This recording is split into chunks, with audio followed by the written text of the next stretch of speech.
Hi, I'm Alpin Hong, and on behalf of Franklin Pond Chamber Music, I'd like to welcome you to Beyond the Music, a new series about the business of music performance. As a classically trained pianist, educator, and performer, I've spent years both in the spotlight and behind the scenes. Professional musicians learn quickly that it takes more than just the 10,000 hours of practice to make a successful performance. From stage managers keeping a tight schedule, to marketing directors engaging the community, to sound engineers laying down a pristine archival recording. The final product seen on stage or screen is the culmination of many professionals working together to ensure that audiences have the best possible experience. While the central mission of Franklin Pond Chamber Music is to train young musicians in the art of preparing and performing chamber music, we also want our middle and high school students to understand the business of performing, to go beyond the music. This series, presented as a seminar to the students of Franklin Pond, brings them together with some of Atlanta's and the nation's most experienced arts professionals. Today's guest plays a particularly important role in the arts during a pandemic. Justin Walker is COO of Friendly Human, a video production company based in Atlanta, Georgia. Watch as he shares tips with the students on how to make the best performance or audition video from the socially distanced safety of home. Well, ladies and gentlemen, it is my great privilege to introduce to you Mr. Justin Walker. He is the Chief Operating Officer at Friendly Human. I've had the privilege of working with him in the past and creating all sorts of video content, educational and otherwise. And it's really great to have you here. Thank you so much for joining us today. Alpin, thanks so much for having me, and I'm really looking forward to providing some insight and getting to learn a little bit more about what everybody here today does.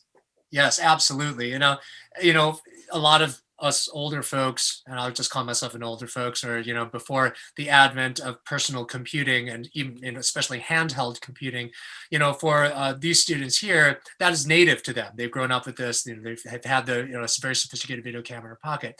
Now, I want to actually relate this to them directly and start the conversation with them right away. Now, there's something uniquely challenging about capturing an acoustic instrumental performance. And you've done this for me in the past, and I've seen, I was surprised by how simply you were able to create a high quality product. Could you maybe go into some quick tips about, maximizing as most students have at home? They usually do have either a phone or an iPad. Could you describe maybe some of the other things that they could take advantage while at home practicing? Ultimately, there's three big things that really matter when you're filming at home by yourself. One is to have a direct front of face light source. And so as you can see right now, I have a light on in front of me, but maybe you don't see it. So I'm just going to block it and you can kind of see the difference. You see how fast the quality of my video changed just by having a direct light source. So it's a $14 ring light on Amazon. I'm also using a professional camera that has a zoom, which is a Canon DSLR. And so I can show you exactly what changes as well if I go to a FaceTime camera. So this is the camera in my computer. One, my background looks bad because I don't ever use this camera, so I'm using the other camera. But I still have the light on, but the camera just can't really pick it up and it doesn't really look very good. So now I'm back to the DSLR Canon camera. So you guys can see just the change in using a camera. Now I can do the same thing with my iPhone. If you have a newer iPhone, an iPhone 11 and up, the cameras are amazing, but the new Googles and the Samsungs, they all have pretty much the same cameras. So they're great to use. But anyway, back to the rules. One is to have your light source in front of you and not a bright window behind you, because otherwise you're going to be overexposed and we're not going to be able to see you. And not calling out anybody, but Mia, we can see that her background is really dark. That's because she has two light sources that are behind her. So light is one of the most important things. The second is to have a good audio source. And so I'm actually just using the internal microphone on an iMac, and I find that they're pretty good. So if you're recording yourself doing some type of performance, or if you're having, say, a session where you're playing with multiple people, having a microphone as central as possible, collecting the same audio from each person is really important. Pretty much omnidirectional just means that a microphone can take an input source, meaning like my voice, from any direction. So I could be here and the microphone in front of me, or I could be on the other side talking to the microphone. That's omnidirectional. It picks up from anywhere. If you've seen like the little dust bunnies on top of someone's like DSLR camera that they carry, it's a shotgun mic, because their subject is always in front of them. They're shooting a very narrow cone, and that's a directional mic. And those shotgun mics can get very pointed, like straight, like literally have like this much of a direction. Or if to take it to an extreme, if you've seen the guys on a football field that have the satellite dish and they're pointing it, and it has a microphone in the center, that's the most directional microphone. It's literally, if they have it on someone's face on the field all the way across the field, they're picking up the audio from that one person. And so that's the difference. So if you're performing by yourself, you can use a directional mic as long as you're in front of it. But if you're playing in a group or a quartet or whatnot, it would be best to use an omnidirectional mic, or at least a very wide condenser microphone.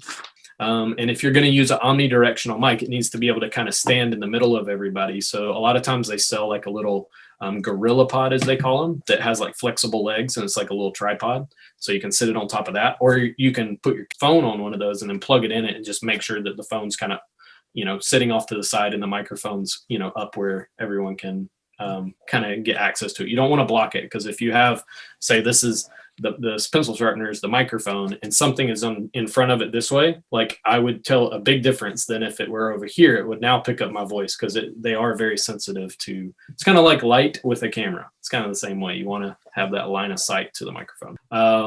If you want to do something where you're with multiple performers at the same time.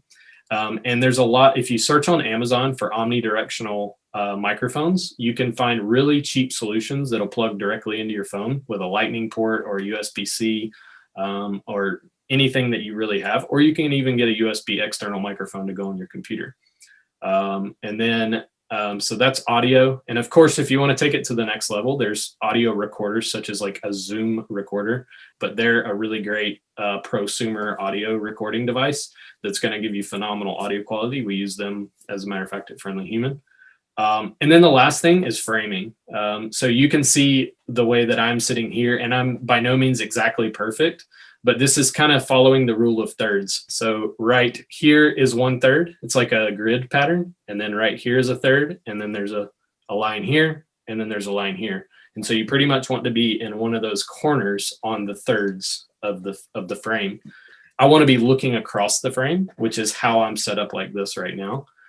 Or you could swap it the other way.